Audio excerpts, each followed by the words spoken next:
Hello friends, ഇന്നത്തെ വീഡിയോയിൽ share ചെയ്യുന്നത് പോർക്ക് ഇഷ്ടപ്പെടുന്ന എല്ലാവർക്കും ട്രൈ ചെയ്യാവുന്ന ഒരു കിടിലൻ പോർക്ക് ഫ്രൈ റെസിപ്പിയാണ്. Welcome to another video of Suresh vlogs. 1.5 kilo പോർക്കാണ് ഞാൻ എടുത്തിരിക്കുന്നത്. അതിനായിട്ട് ചുവന്നുള്ളി ഒരു 30 എണ്ണത്തോളം എടുത്തിട്ടുണ്ട്. അതുപോലെ 2 ചെറിയ പീസ് ഇഞ്ചി, 8 അല്ലി വെളുത്തുള്ളി, 3 പച്ചമുളക്. ഇനി ഒരു സവാളയും കൂടി ഇതുപോലെ നീളത്തിൽ അരിഞ്ഞത് വേണം. ഒരു വലിയ സവാള അരിഞ്ഞതാണിത്. അടുത്തത് തേങ്ങാക്കൊത്താണ്. ഒരു മുറി തേങ്ങയുടെ പാതിയോളം ഞാൻ കൊത്താക്കി എടുത്തിട്ടുണ്ട്. നിങ്ങൾക്ക് തേങ്ങാക്കൊത്തിൻ്റെ അളവ് നിങ്ങളുടെ ഇഷ്ടത്തിനനുസരിച്ച് കൂട്ടുകയോ കുറയ്ക്കുകയോ ചെയ്യാം. ഇനി വേണ്ടത് ഈ ഇഞ്ചിയും വെളുത്തുള്ളിയും അതുപോലെ കുഞ്ഞുള്ളിയും ഒക്കെ ഒന്ന് ചതച്ചെടുക്കുകയാണ്. പച്ചമുളക് മുറിച്ചും ഇടാം. ഞാനൊരു പ്രഷർ കുക്കറിലാണ് പോർക്ക് വേവിച്ചെടുക്കാൻ പോകുന്നത്. കട്ട് ചെയ്ത് കഴുകി വൃത്തിയാക്കിയ 1.5 കിലോ പോർക്കാണിത്. ഇതുപോലെ നെയ്യോട് കൂടിയ പോർക്കാണ് ഫ്രൈ ചെയ്യാൻ നല്ലത്. ഇനി ഈ പോർക്കിലേക്ക് 1 ടീസ്പൂൺ ഉപ്പ് ചേർത്ത് കൊടുക്കാം.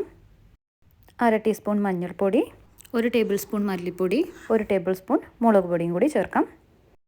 ഇനി 1 ടീസ്പൂൺ മീറ്റ് മസാല കൂടി ചേർക്കാം. പൊടികളൊക്കെ ചേർത്ത് വെച്ചിരിക്കുന്ന ഈ പോർക്കിലേക്ക് നമ്മൾ അരിഞ്ഞു വെച്ചിരിക്കുന്ന ഒരു സവാളയും കുറച്ച് കറിവേപ്പിലയും കൂടി ചേർത്ത് കൊടുക്കാം. ഇനി ഇതെല്ലാം കൂടി നന്നായി ഒന്ന് മിക്സ് ചെയ്ത് പ്രഷർ കുക്കർ അടച്ചു വെച്ച് 3 വിസിൽ വരെ നമുക്ക് വേവിച്ചെടുക്കാം. ഇനി ഉള്ളി വഴട്ടിയെടുക്കാം. അതിനായിട്ട് ഞാനിവിടെ ഒരു നോൺ സ്റ്റിക്ക് പാനാണ് ഉപയോഗിക്കുന്നത്. പാൻ ചൂടായതിന് ശേഷം അതിലേക്ക് 1 ടേബിൾ സ്പൂൺ വെളിച്ചെണ്ണ ഒഴിച്ചു കൊടുക്കാം. എണ്ണ ചൂടായി കഴിയുമ്പോൾ അതിലേക്ക് 1/2 ടീസ്പൂൺ കടുക് ഇട്ട് കൊടുക്കാം. കടുക് പൊട്ടിക്കഴിയുമ്പോൾ നമുക്കിതിലേക്ക് തേങ്ങാക്കൊത്ത് ചേർക്കാം. ഇനി തേങ്ങാക്കൊത്തൊന്ന് മൂപ്പിച്ചെടുക്കണം. ഒരു ലൈറ്റ് ഗോൾഡൻ കളർ ആവണം. ഇനി ചതച്ച് വെച്ചിരിക്കുന്ന വെളുത്തുള്ളിയും പച്ചമുളകും ഇഞ്ചിയും ചേർത്ത് കൊടുക്കാം.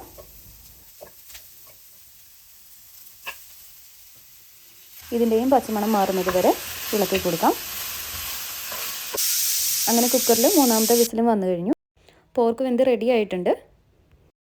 പോർക്ക് വെന്തപ്പോൾ അതിലെ വെള്ളവും നെയ്യുമൊക്കെ ഇറങ്ങി വന്നിട്ടുണ്ട്. അപ്പോൾ പോർക്ക് അവിടെ ഇരിക്കട്ടെ, നമുക്ക് വഴട്ടുന്നതിലേക്ക് തിരിച്ചു പോകാം. ഇഞ്ചിയുടെയും വെളുത്തുള്ളിയുടെയൊക്കെ പച്ചമണം മാറിയിട്ടുണ്ട്. ഇനി ഇതിലേക്ക് ചതച്ച് വെച്ചിരിക്കുന്ന ചുവന്നുള്ളി ചേർത്ത് കൊടുക്കാം. ഇപ്പോൾ ഈ ചുവന്നുള്ളിക്ക് നല്ലൊരു പർപ്പിൾ കളറുണ്ട്. ഇത് ട്രാൻസ്പെറൻ്റ് ആകുന്നത് വരെ വഴട്ടിയെടുക്കണം. ഈ ഉള്ളിക്ക് ആവശ്യമായിട്ടുള്ള 1/2 ടീസ്പൂൺ ഉപ്പ് കൂടി ചേർത്ത് കൊടുക്കാം. കുറച്ച് കറിവേപ്പില കൂടി ചേർക്കാം.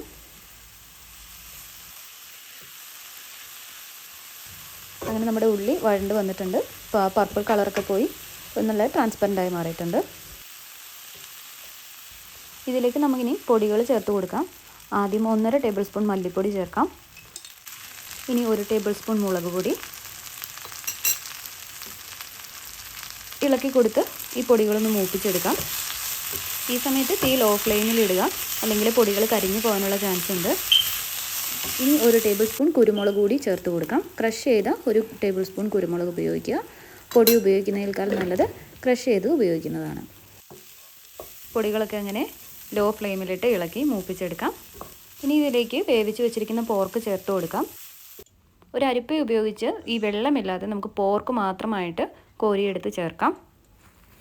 നമ്മൾ ആ ഫുള്ള് വെള്ളത്തോടു കൂടി ചേർത്ത് കഴിഞ്ഞാൽ ആ വെള്ളം വറ്റി വരാനായിട്ട് ഒരുപാട് സമയമെടുക്കും. പിന്നീട് നമുക്ക് ആവശ്യമെന്ന് തോന്നുകയാണെങ്കിൽ നിങ്ങൾ ആ വെള്ളം കളയാതെ വെക്കുക. ആവശ്യമെന്ന് തോന്നുകയാണെങ്കിൽ നമുക്ക് ഇടയ്ക്ക് അതിൽ നിന്ന് കുറച്ചെടുത്ത് ചേർത്ത് കൊടുക്കാം. ഇനിയുള്ളത് ഇതിങ്ങനെ നന്നായി ഒന്ന് മിക്സ് ചെയ്തെടുക്കുക എന്നുള്ളതാണ്. അത് കഴിഞ്ഞ് ഇങ്ങനെ വെന്ത് വരുന്നതനുസരിച്ച് നമ്മൾ വീണ്ടും ഇങ്ങനെ ഇളക്കി ഇട്ട് കൊടുത്തുകൊണ്ടേ ഇരിക്കണം. ഇപ്പോൾ ഇത് കാണുമ്പോൾ ഒരു മഞ്ഞ കളറൊക്കെയാണ്. ഈ കളർ ഒരു എന്താ പറയുക, ഒരു കറുപ്പ് അല്ലെങ്കിൽ ഒരു ബ്രൗൺ കളറൊക്കെ ആവുന്നത് പോലെ നമ്മൾ ഇതിങ്ങനെ ഫ്രൈ ചെയ്തെടുക്കണം. അതുപോലെ നമ്മൾ ഇളക്കി കൊടുക്കുമ്പോൾ താഴെ ഭാഗത്തുള്ളത് മേളിൽ വരുന്ന വിധത്തിൽ വേണം ഇളക്കാൻ. താഴെ ഭാഗത്തുള്ളതും മേളിൽ വന്ന് മേളിലുള്ളത് താഴോട്ട് പോകുന്നത് പോലെ വേണം ഇളക്കി കൊടുക്കാൻ. അപ്പോഴാണ് എല്ലാ ഭാഗവും നന്നായിട്ട് നമുക്ക് ഫ്രൈ ആയിട്ട് കിട്ടുകയുള്ളൂ. ഇപ്പോൾ ഉപ്പ് നോക്കിയപ്പോൾ കുറച്ച് ഉപ്പിൻ്റെ കുറവ് തോന്നുന്നുണ്ട്. അപ്പോൾ ഞാൻ ഒരു 1/2 ടീസ്പൂൺ ഉപ്പ് കൂടി ചേർത്ത് കൊടുക്കാൻ പോവുകയാണ്.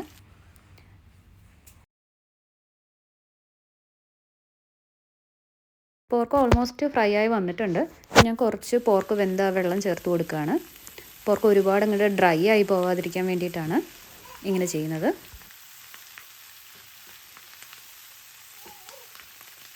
അങ്ങനെ പോർക്ക് ഫ്രൈ റെഡി ആയിരിക്കുകയാണ്. ഇനി ഇതിലേക്ക് 1 ടീസ്പൂൺ ഗരം മസാലയും കുറച്ച് കറിവേപ്പിലയും കൂടി ചേർക്കാം.